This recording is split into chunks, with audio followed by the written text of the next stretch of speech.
If an article is sold at 10% loss after a discount of 20%, what is the original market price as a percentage of the cost price? तो यहाँ पर तीन चीज़ें होती हैं। एक सेलिंग प्राइस, जिस चीज़ प्राइस पर हम क्या है किसी चीज़ को खरीद रहे हैं। एक मार्केट प्राइस होता है जिस पर हमें क्या होता है, जो स्टिकर होता है लगा होता है किसी चीज़ के ऊपर, जो हम कोई चीज़ खरीद रहे हैं खाने पीने की भी, तो उसके पीछे स्टिकर लगा होता है, उस पर मार्केट प्राइस तय होता है कि इस प्राइस से ज़्यादा पे एक प्रोडक्ट क्या है बेच नहीं सकते। बात चाहे तो हम उसके कम पे बेच सकते हैं लेकिन ज़्यादा पे नहीं बेच सकते। और एक होता है कॉस्ट प्राइस, या उसे हम बोल सकते हैं फैक्टर प्राइस, जिस पे हमेशा क्या होता है प्रोडक्ट बना होता है। तो हमारा जो लॉस और प्रॉफिट होता है वो किस पे होगा, कॉस्ट प्राइस और फैक्टर प्राइस पे। और डिस्काउंट जो हमें मिलेगा हमेशा वो किस पे मिलेगा, मार्केट प्राइस पर। ठीक है, तो यहाँ पर अब हम बात करते हैं जो हमें क्वेश्चन पे दिया गया। एक आर्टिकल को बेचा गया तो हमें कितना लॉस हुआ, 10% का। अब लॉस किस पे होता है, कॉस्ट प्राइस पर। कब होता है, जब हम उसको सेल करते हैं। ठीक है, तो कॉस्ट प्राइस पे हमें लॉस हो रहा है। तो अगर हम 10 रुपये की चीज़ को 10% का लॉस हो रहा है तो 10 का 10% कितना होगा, 1। तो 1 कम करके 9 पे बेच दे तो ये क्या बन जाएगा, कॉस्ट प्राइस और सेलिंग प्राइस का रेशियो। ठीक है, अब यहाँ पे हमसे कहा जा रहा है कि एक कब लॉस होता है, जब इसको 20% डिस्काउंट पे बेचा जाता है, यानी मार्केट प्राइस और सेलिंग प्राइस के बीच कंपैरिजन हो रहा है। तो यहाँ पर 20% का डिस्काउंट हमें कब मिलेगा, जब हम उसको 8 रुपये में खरीदेंगे। 10% का 20% कितना होता है, 10 का 20% 2। तो 2 रुपये का हमें कम कर दिया जाएगा प्राइस, तो हमें कितने में खरीद लेंगे हम, 8 में। तो हमें क्या हो जाएगा, 20% का डिस्काउंट मिल जाएगा। तो 10 और 8 क्या हो जाएगा, मार्केट प्राइस और सेलिंग प्राइस के बीच रेशियो। कॉस्ट प्राइस और सेलिंग प्राइस के बीच रेशियो कितना हो गया, 10 और 9। अब हम इसे मिक्स करते हैं। ठीक है, तो पहले वाला पॉइंट क्या है, कॉस्ट और सेलिंग प्राइस। तो कॉस्ट प्राइस कितना है, 10, और सेलिंग प्राइस कितना है, 9।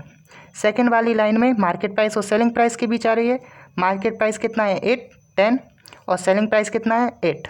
तो अब यहाँ पे हम इसे कंबाइन करने के लिए इस तरीके से करते हैं।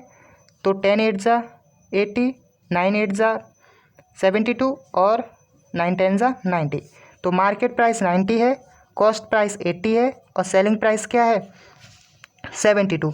अब यहाँ पे सेलिंग प्राइस क्या है, कॉस्ट प्राइस से भी कम है, यानी इस पे हमें क्या हो रहा है, हमको लॉस हो रहा है, क्योंकि हमने इसे हमारे जो प्रोडक्ट है, हमारा फैक्टर प्राइस है, कॉस्ट प्राइस है, बनाने का प्राइस है, उससे भी कम पे बेच दिया, तो हमें क्या होगा, लॉस हो गया।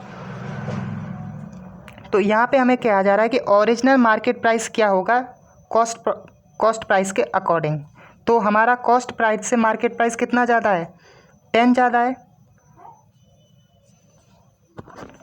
10 ज़्यादा है। तो यही जो 10 कितना ज़्यादा है वो हमें निकालना है।